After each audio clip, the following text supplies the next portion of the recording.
I can do this all day. I can do this all day.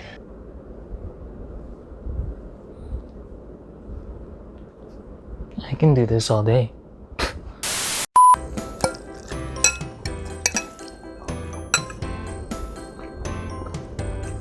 I can do this all day.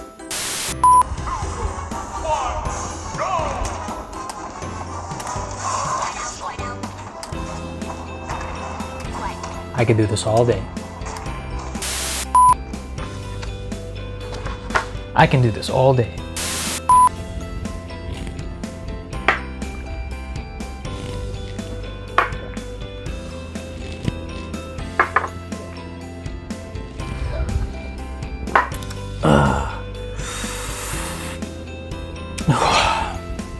I can do this all. Oh,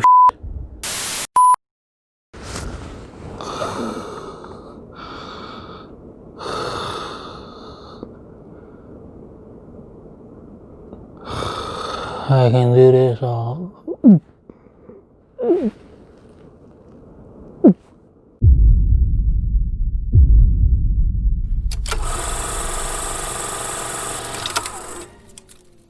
Salutations, ladies and gentlemen. Welcome to another episode of Eugene Reviews. I am your host, Eugene, and today we are going to continue forward with our run-through of the entire Marvel Cinematic Universe catalog as we explored the fifth film in its lineup, and it's none other than the Star-Spangled Super Soldier himself, Captain America in Captain America: The First Avenger. Now, like with Thor, I did not get a chance to watch Captain America in theaters. 2011 was a little bit of a fluctuating year for me.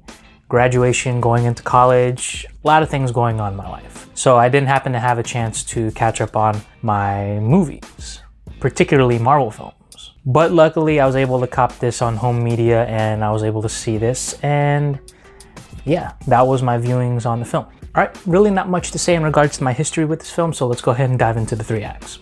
Act 1, Development. Captain America: The First Avenger, take 1.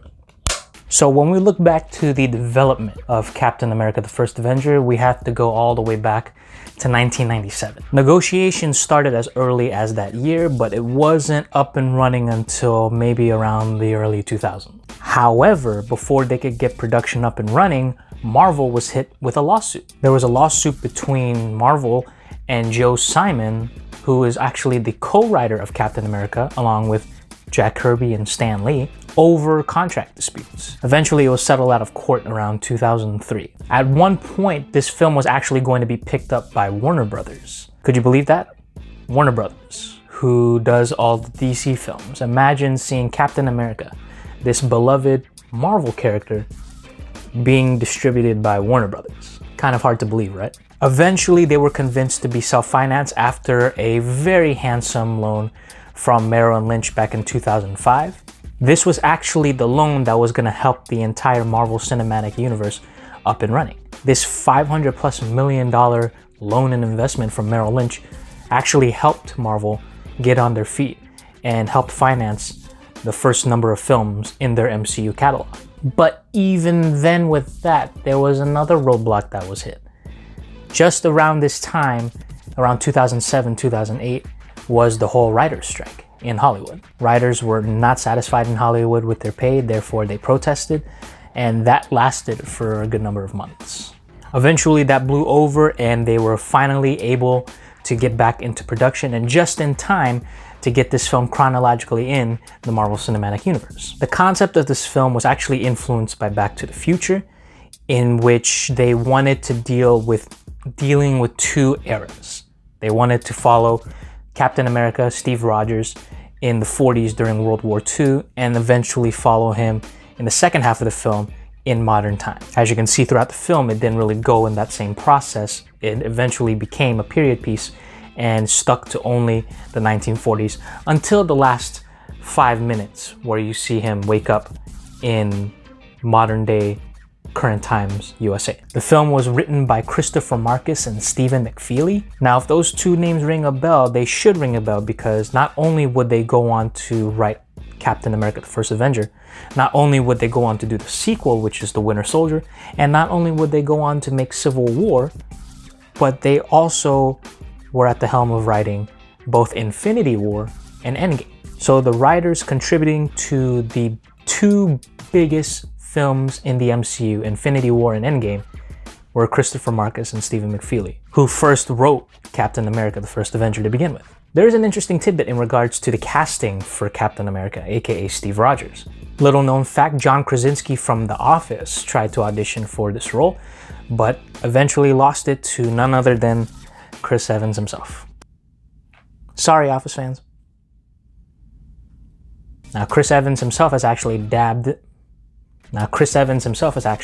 in his share of superhero films in the past. As we recall, he was a part of the early 2000s versions of the Fantastic Four, and he was also a part of DC's property, The Losers, also in mid-2000s. So Chris Evans knows his way around superhero films. But this is going to be the first time that we see him in a superhero role that's actually pretty serious. And besides maybe Cellular, we haven't really seen a serious performance from Chris Evans. He's always been known to be the comedic charm and the eye candy and boy toy in previous films. So there's a lot of skepticism to be highlighted at the hiring of Chris Evans, and rightfully so. But this was his opportunity to shine, and if you've seen the movie and you've seen everything he's done in the MCU, the rest is history. Along with the acquisition of Evans, you've got actors like Hugo Weaving, who played part in the Lord of the Rings trilogy as well as the Matrix trilogy.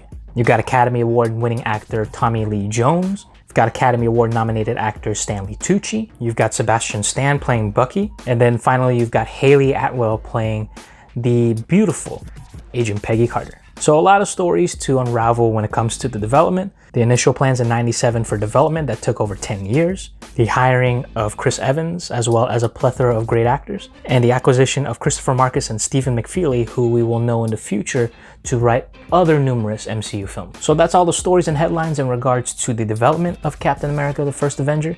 Now let's go ahead and hit Act 2, where we see the brunt of it, which is the entire movie. Act 2, Execution. Captain America the First Avenger, take 1.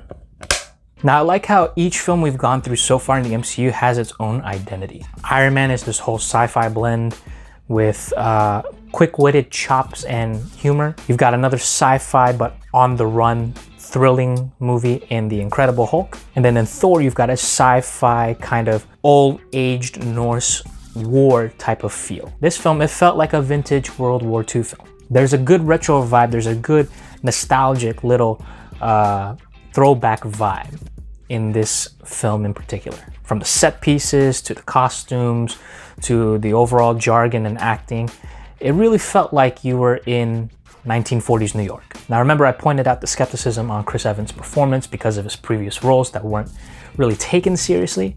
I can say without a shadow of a doubt, that kind of shuts all those critics up. Chris Evans puts up a solid performance, and I believe we do see an endearing showcase of Steve Rogers as well as Captain America. And I think Evans really utilized his capabilities physically as well as the emotional aspects when it came to him being Steve Rogers. Both CGI'd and actual Steve Rogers. Hugo Weaving is a great, phenomenal actor. I think you can see him really put some effort into Red Skull. There is a menacing vibe to Red Skull, even though he doesn't feel like a full-on effective villain. You can feel that menacing vibe every time you see that ugly, disgusting red look on his face. Overall, this film is good. Initially, when I watched it first, I thought it was just good. But then when you slowly and surely see the unraveling of Steve Rogers, both as Steve Rogers and Captain America, through the span of all of these MCU films, then you kind of get a true understanding of his intent and character in Captain America, the First Avenger. So I really love that aspect, in that you watch it first, you get an understanding, but then when you see everything else unfold as films progress, then you start to really truly appreciate the nature of that first film. It's one of those films that it gets better each time you watch it. So for me, it was good, and now every single time I watch it, I feel like it gets a little better, and you start to feel more, appreciative of it. And then of course, at the end of the movie, we see the big payoff.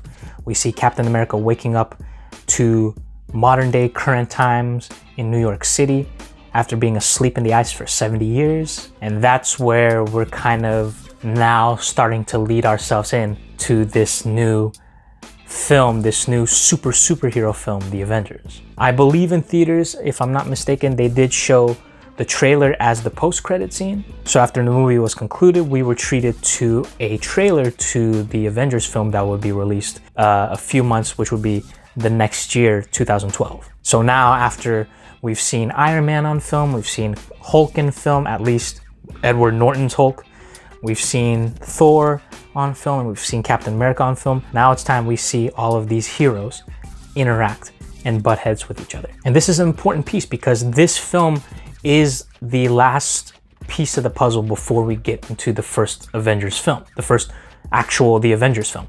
So a lot to look at in this film. The retro nostalgic vibes and throwbacks to 40s New York City, a believable and sincere performance from Chris Evans, its ability to make you feel appreciative every single time you watch it, and then finally the tie-in to lead us to the gigantic monumental payoff known as The Avengers. So with all that, let's go ahead and hit Act 3. Act 3, response. Captain America, the First Avenger, take 1. So in the box office for Captain America, the First Avenger, I believe they made $370 million worldwide, which is a little tad, couple millions shorter than what Thor made earlier in the year. I think fans were still on the fence in regards to not only Chris Evans being Captain America, but Captain America's fitting into this puzzle and fitting into this world. It was a good introduction, but I think from the initial introduction, it is really hard to kind of get a read on Captain America so early. And now that he's been awoken after 70 years and is now living in our current times. So slowly but surely, and we will see in future films, that Captain America is gonna slowly win all of us over. But I believe the performance was still overall fair, critically and financially. As I mentioned, they made over $370 million worldwide. Critically, I believe it's at a 79 or an 80% rating on Rotten Tomatoes. Generally favorable reviews. It seems like this was a good film, nothing to kind of jump out of your seat over, but a good film nonetheless. And I think it's important that this film had to have been good because this was the final launching pad before we get into the Avengers. Because we've seen 2 Iron Man films, we've seen the Thor film, we've seen Captain America film, we've seen an Incredible Hulk film. Now comes the time for the big payoff, to see the execution of this grand plan that Merrill Lynch invested in back in 2005, remember. So Captain America had to be good in order to get that good momentum, to get that good swing and that good vibe just before you showcase to the world the Avengers for the first time. So over 300 plus million worldwide, critics loved it, fans liked it, still a little bit on the fence on Captain America at that point, and the momentum leading in to the first Avengers film, which was going to release a few months from that date.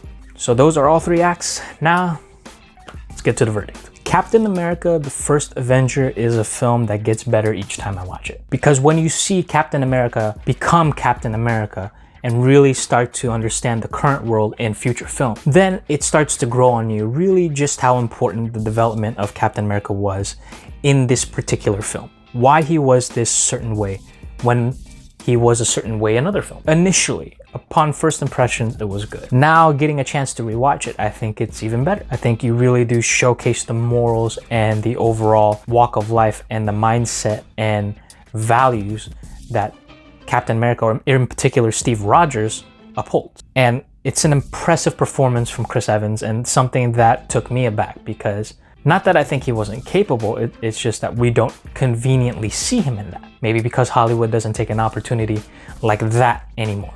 But now that he's proven it, I think now we see he can take on more serious roles. Performances were good, the retro vibe was fantastic. I think it was nice seeing such a nostalgic 40s vibe showcased in a Marvel film. Red Skull was okay, but not as effective as other villains, especially down the road. And overall, it's a nice film to really kind of warm up your taste buds, cleanse your palate in preparations for Marvel's The Avenger, if you're doing a marathon or not. And it keeps getting better as you watch it. So with all that, I have to give Captain America the First Avenger an 8 out of 10. Now, as far as the ranking goes for Captain America the First Avenger, we've done 5 films, and right now Iron Man still holds up at the top, so I will probably put Captain America the First Avenger just under Iron Man. So if you're keeping up with my ranking, at number 1, it's Iron Man. At number 2, it's this one, Captain America the First Avenger. At 3, Thor. At 4, Iron Man 2. And then at 5, The Incredible Hulk. Once again, this ranking is not saying that The Incredible Hulk is the worst film ever made. It's just that it's the worst of these 5. It's still a good movie, but not as good as the previous 4. So that concludes my review for Captain America the First Avenger. And now, I believe in 2 weeks, I'm gonna dive into the first big film of the MCU, The Avengers, the long-awaited, anticipated Marvel Cinematic Universe film, The Avengers. So be on the lookout for that in 2 weeks. Until then, if you had any questions, if you had any concerns, if you have any input on how you felt about Captain America the First Avenger, leave them on the comments below. I would love to hear your feedback. Until then, like, share, subscribe, rewatch my previous videos of other reviews that I've done that are not only movies, but video games. Last week I did 2 videos, The Last of Us Part 1 and Part 2. So be on the lookout for those. You'll also see my Instagram page at Eugene Reviews. You'll see a bunch of the posts that I put that are also the same as these videos. Also there you'll see my recommendations for the month, my 5 movie recommendations for July. So be on the lookout for that. Continue to support this. I really love doing this, and I hope you enjoy watching this, and I hope you're getting my word out there. So yeah, thanks for all the love and support, and can't wait for another episode of Eugene Reviews. This concludes this week's episode of Eugene Reviews. Thank you for tuning in, and that is a wrap.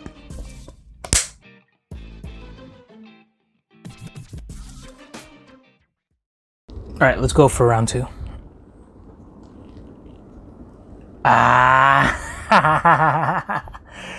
You thought for a second I was drinking. You thought so, huh? Gotcha, didn't I? Man, you know me, I'm not gonna drink. Not right now, at least.